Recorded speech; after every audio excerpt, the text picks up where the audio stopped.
What's going on, peeps? It's Wrath here, hanging out today, playing some Idle Heroes. I want to thank you guys so much for coming out with me today. If you liked the video, don't forget, smash that thumbs up button to show your support, and if you haven't already, don't forget to subscribe as well.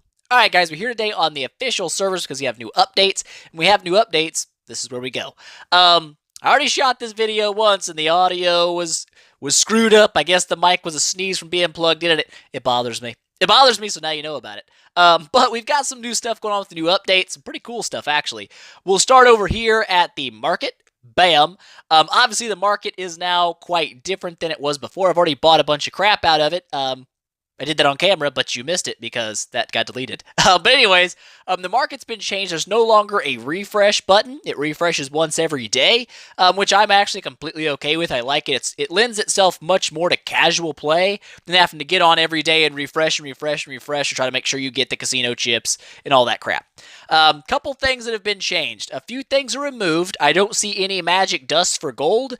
I don't see any casino chips for gold. Now, that's not necessarily a big deal, being that Broken Spaces runs full time now, so you have dust that you can get from the Broken Spaces. And casino chips, to be honest, 99% of mine always came from the Aspen dungeon anyway, so it wasn't really a big deal to me. There are super wishing coins, which are pretty bad. On official, they're not very good, so I don't really worry about them. But the next page over here, you're going to see you have a single heroic summon for 150 gems and an 8 times heroic summon for 1,000. I'm just going to be buying the 8 times heroic summons. They are cheaper than the 1 times heroic summons. They are 125 gems a piece instead of 150. The exact same price you get in the Aspen dungeon, which is the second cheapest price you'll ever get them for. The cheapest you ever get them for is chest events, where you get like 5 for 500, or you get 10 for 1,000. Obviously, that's going to be 100 gems per, so it's a little bit cheaper. But in this case, this is going to be the best offer for your heroic scrolls. I'm going to be picking that up every day. Another thing that has been removed is Heroes for Gold, which on its face doesn't sound like a good deal, but if you think about it, we did get Seal Land not very long ago, and in Seal Land, you get a lot of 4-star heroes for free anyway. Plus, when you count in your event raids, you get plenty of free 4-star heroes just by playing the game. So it's not a huge deal they took them out for gold, but it is a little bit of annoyance. Not a huge deal to me, though. Spirit for gold, not worth. Absolutely not worth. Same thing over here. 20 million spirit for 30 million gold, just, it's not worth it. One thing that is weird is the profit orb to profit blessing ratio cost, or whatever you would call it. In the Trial of the Champion store, I don't know what it's called, I can't remember, but whatever's, there is profit orbs and profit twigs, but they cost the same. 100 profits blessings is the exact same cost as 1 profit orb is in that shop, I do believe. Let's check it, be 100% sure. But I'm like 95% sure it's a thing. Yes. To get 100 of these, you've got to spend the exact same amount of the coins, as you do to spend to get 1 of those. I find it a little bit strange that this is 100 gems more expensive, but you get twice as many twigs as you normally would from the Trial of Champion shop. I don't know why that's a thing, but it is a thing. As for the promotion stones, they're not super important unless you're really, really, really new to the game. Buying something like that for 500 gems can give you a nice little leg up early on for promotion stones. But other than that, it's not really worth ever putting any kind of gems into. The main things you'll probably buy every day would be the basic scrolls, the arena tickets, maybe these arena tickets as well, if you're into getting those back up. I need to, so I'm buying them. Your casino chips, and then your 8 times heroic summon if you can afford it. And if you can really afford it, a profit orb as well. But I'm going to buy it. Give it to me. Give it to me. But like I said, that adds up pretty quick. You're looking at, 1,000 plus gems because of those. It does add up, but that's what I would buy each day. If you can't afford these, don't fall for the trap of buying these instead. Just save your gems until you can buy this and go ahead and take that free 250 gems you're going to save in the long run by picking up these. Or 25 gems per each one. So whatever. You get it. You get it. You get a better deal buying those. With that out of the way, another new thing is in challenges. Oh, that didn't view at all. That was really sad. But there is a new challenge down here. Once you enable someone to E3, you get a free orange artifact, which is good. I already opened mine. It was a mage damage artifact. I already got one, but Can never have too many, I guess. And the other new one here is this. This is it's kind of funny. What it is if you do 200 heroic summons in a row and you do not get a 5-star hero, your terrible RNG is not just going to be wasted. You actually get an emblem that you can show everybody in the world how bad your RNG actually is, and you get a free 5-star hero too to make up for it. So it's kind of funny that it's there. I've never gone 200 heroic summons without a 5-star unit, but like I said, if you're that person that your RNG just poops on you every day of the week, you're going to be good to go. You've got something to fall back on now, and that's nice. But that's the only new challenges there are. The rest of it is going to be in the limited events. The Grey Dwarf's Blessing is still going on. It was a 2-week event, if you guys didn't know that. You can't redo anything. I can't go through and make another special 6-star set. My limit is still 0. It doesn't refresh that. But it does allow you to pick up any other sets you might have missed during the first week. Mirage's Gift. I've already collected day 1's rewards, which was Mirage Skin. Or Mirage Ski, actually, not a skin, just a ski. Whatever. Looks pretty cool. If Mirage was a better unit, I'd be definitely into it, but he's not. So I don't really use it. But over the course of the 14 days, you're going to pick up 14 Glorious Relics. Those have been name changed from Glory Holy Relics to Glorious Relics. So it looks like the devs have been watching some Wrath videos, or they just finally got the picture and were like, oh my god, let's get that out of there. So anyways, you're going to get all of that, 14 of those. You're going to get 5-star hero shards every day, so 140 5-star hero shards as well. Not to mention, during certain periods, you get Prophet Orbs. You're going to get some elite 5-star fragments, and I believe on day 11, you get, you also get the Faceless skin. I forgot about Faceless. It looks like a dude to me. I mean, it just does. It's got boobs, but it just looks like a confused dude. That's all I'm picking up off of it. No one really uses Faceless, so it's not a huge deal, but there it is. There that is. You can grab that at day 8. Woo! But at day 11, you grab another 5 Prophet Orbs, and day 13, the other 25 Elite 5-star fragments. So overall, 10 Prophet Orbs, almost 3 5-star heroes, 14 Glorious Relics, and an Elite 5-star, plus a couple of skins, just for getting online. Not bad. Great free rewards. Definitely don't miss those. If you're a new player, that's going to be a big step up. Make sure you grab those. Value packages, nothing special. It's just Prophet Orbs and a little bit of gold down here at the bottom. Nothing big this time. No special skins or whatnot. The Prophet Summon event. A few things have been changed here. One, it's repeatable. 4 times you can do it, which is great. The bad thing is there's no longer any gold for beating it, which is a little bit weird because there used to be gold. I don't know why they got rid of it, but they did. No more gold for completions, which is a little bit sad. I definitely need it, so that makes me even more sad. But the other thing that was changed was the amount to complete. It's only 80 Prophet Orbs. It's not 120 as it usually is. So it's easier to beat it, about a third easier, 33% easier, perfect, ooh, numbers. So it's easier to complete for new players, which is fantastic. But being that they're shorter, if they stay this way, it may lend it, I guess, a better idea to start saving those orbs for a hero you really want. If you don't want Barea or Demon Hunter, you might skip this Prophet Orb event, and then the next one that comes around, say it's got a Cruz, a Scary, a Vesa, whatever unit you actually really do want, and you would be like, hey, I'm glad I skipped that last one because I can do this one twice now and guarantee myself 2 copies of that hero that I want. Or I can do it 3 times, stuff like that. So it may be a better idea to start saving some of those Prophet Orbs, just in case, like if you don't like Barea or Demon Hunter. I'm pretty into Barea, actually, right now. He got changed recently. It was kind of cool. We'll talk about him in a little bit, but I'm down to get at least 1 full completion out of this. I could do 1.5, but why do a half? You know what I'm saying? We'll just do 1. Anyways, that's the Prophet Orb summon. Pretty simple, straightforward stuff. 15 Glorious Relics for full completion. It's not bad. Those Glorious Relics are actually very useful. But Heroic Miracles also going on, with the reward being a Belrain. Belrain is pretty much a strictly PvP healer from all my experience using her, which isn't a bunch, but it's a little bit. Mainly because she heals after death, her basic attack is a heal, and her active skill is going to boost attack and speed. It's not going to be a heal. So in my experience, she's a support, but she's a PvP-based support, not really a PvE one.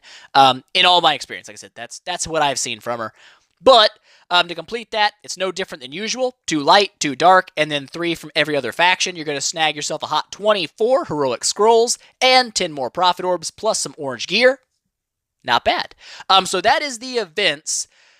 I guess now it's time to talk about the heroes in the events. Makes sense, right? So in this event, we're going to get Demon Hunter, Barea, and Belrain. Talk a little bit about those, and then we'll just call it a day. All right, so let's jump in. Barea up first because I guess it makes sense to me because it's in order. But anyways, boom, Barea. Barea was recently changed. The biggest thing about Barea now is he seems to lend himself way better to PvE than he ever did before, and that's because of his last passive rework. But we'll talk about him all real quick just because. His active skill, I do believe there's a wording mistake in this. On the Facebook page when they changed him, they made sure to include that he only does this extra damage to an enemy if Barea's health is higher than theirs. So if your Barea's max health is lower than theirs, you don't get the extra damage. Okay, that's on the Facebook page. It's not worded here, but that's what it should be. Anyways, 200% of your attack is damage to the frontline enemies. I believe it also misses that. It's only the front two enemies. It's not everybody, which is weird. They leave a lot of stuff out. Bad wording. It's thing. But if you do get the extra damage proc, it cannot exceed 1500% of his power. Now, power, some people might think is attack. I don't believe it's your attack. I believe it's your actual power level. I don't believe it can exceed 1500 times whatever this number is. So that's something. But also it's going to boost his attack and armor break by 15%. So that's not bad either. Gives him a little bit of a boost. And it also doesn't seem to have a round limitation on those. So I don't know if they just continue to stack. Or if they do have a 3-round limitation or something like they used to have. I don't know. I don't have a Barea to test it on, so I can't tell you for surezies. But his first passive skill is going to steal armor from the enemy. Every time he does a basic attack, he steals their armor, which is great. It makes him have more armor, so harder to damage, and makes the enemy weaker, so easier to damage. Not bad. The second passive here, just a kind of a stock warrior passive, HP attack and 40% armor. I do believe Barea has the second highest armor in the game. Could be wrong there, but I think I'm right. And lastly is the new changed passive. This one's going to give him 10% armor break, 15% crit, and 25% crit damage every round. Every round. So by round 10, you're looking at 100% armor break, 150% crit, and 250% crit damage. Obviously, what this means is the longer your Barea is in the fight, the more and more damage he's going to do. Previously, before this change, it was at round 4, he gained 60% crit and 100% crit damage, and that was it. That was the buff. It never went higher. With this change, unless there's a phantom cap on crit damage or something that I don't know about, this is fantastic for PvE. It means if you're in a 15-round fight with a boss, by the time you get to wave 15, your Barea is going to be hitting huge numbers because of the massive amount of crit and crit damage he has. He's going to guaranteed crit and then guaranteed hit hard as balls. Pretty much. So that's Barea. In my opinion, very much a PvE hero now, not so much for PvP. But at E3, he would probably work very well in the Aspen dungeon with that extra healing and the naturally high health he has. That's my Barea overview for you guys. If you're going for a PvE team, might be worth picking this guy up and giving him a run. But I haven't been able to test him yet since he got changed. I just assume it's going to be a big buff because he was already decent in PvE before the change. Now, after the change, I would say he's going to hit much harder. Moving over, we've got Demon Hunter. The great thing about Demon Hunter is for a regular faction hero, being one of the first 4 factions, bloop, bloop, not light and dark. Whoops, get back over there. Bam. She's incredibly fast. She's only outsped by Shia in the regular factions. However, when you include Light and Dark, Mim, Amuvor, and Faithblade all beat her in speed. So, that goes to show you something. The late game with the Light and Dark team, she's not so great, but she's a very much PvP hero. AoE crowd control with a 50% chance on her active skill is really solid. It's a high chance to crowd control. Silence can bite you in the butt, though. Unlike stun and freeze, silence does not stop enemies from attacking, and anytime an enemy attacks, they build skill damage. So, even though you dodge the skill drop on that first or second round, it can become pretty nasty once they become unsilenced because they might have a lot of skill damage built up and hit your team really hard. It can backfire, but for the most part, it's pretty solid. She also gains 100% control immune and 40% reduced damage when she casts her active skill. Very good PvP and perks. Very much PvP hero. If you try to run her in PvE, you will be disappointed. She does not do very much damage against bosses. She can survive against them with the reduced damage. She doesn't do a lot of damage. The best I could get out of Demon Hunter, and this is on the private server with all the extra stuff private server has, I couldn't get her over 70 million damage. Barely hitting 70 mil was his top I was getting her, which you might say isn't terrible damage, but remember, that's a beefed up private server Demon Hunter, and it was fighting an enemy she had class advantage on. She was fighting a shadow unit. So I would say on official, you're probably expecting around 30, 40 million tops from an E3, which is bad, which is really bad damage. It's not worth for PvE. However, in PvP, very solid. Her passives give her some crit damage and attack, which is great. This one here boosts her crit damage and attack anytime an enemy hero dies. So she has a snowball effect. As the enemy team starts to die, she builds more damage and hits even harder, which is good. Good for PvP. Last thing here, her basic attack has a 75% chance to deal 200% of her attack as poison damage, which is great. And also has a 15% chance to silence the target for 2 rounds. I believe she hits 3 enemies with her basic attack. So there's a okay chance she'll silence one of them. Sometimes it happens. When it happens to me, it always happens. When I'm using one, it never happens, but whatever. Not important. The poison damage isn't big in PvE. Like I said, it doesn't do a lot of damage, but it can be handy in PvP to go ahead and knock a unit out and kill it in between rounds, which will then proc her Humiliate passive, which makes her even stronger, which is nice. So very much a PvP unit for the early to mid game. Fantastic in PvP, one of the best PvP units for early and mid game. However, when you start pushing toward the light and dark team, she falls off very quickly and does not handle the good versus evil aura at all. So if you're going PvP and you're new, a great unit. Pick her up, build her, you're not going to be disappointed. She'll do well for you in PvP. However, remember that when you start getting to that light and dark team for late game PvP, she will no longer be used in anything pretty much, and you will probably end up sacrificing her either to change her to a different unit or just altering her. I don't know what you'd use with her after you're done, but whatevs. That's Demon Hunter PvP. Last one here is Belrain. Already talked a little bit about her. Primarily a PvP-based hero. She does boost your team's speed and attack, which is definitely beneficial in PvP, mainly the speed, to get your teams to do damage first, which is great. Crowd control first, which is, again, nice. The fact that she's a light unit means she will fit in to the in-game PvP teams due to the fact that she will help complete good versus evil auras and give your team a natural crowd control immunity, which is good.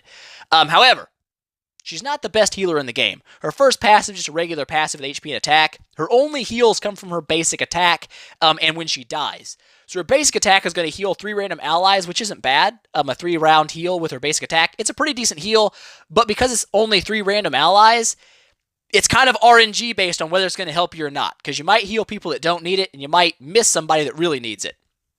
However, the big thing Belrain does in PvP is actually die.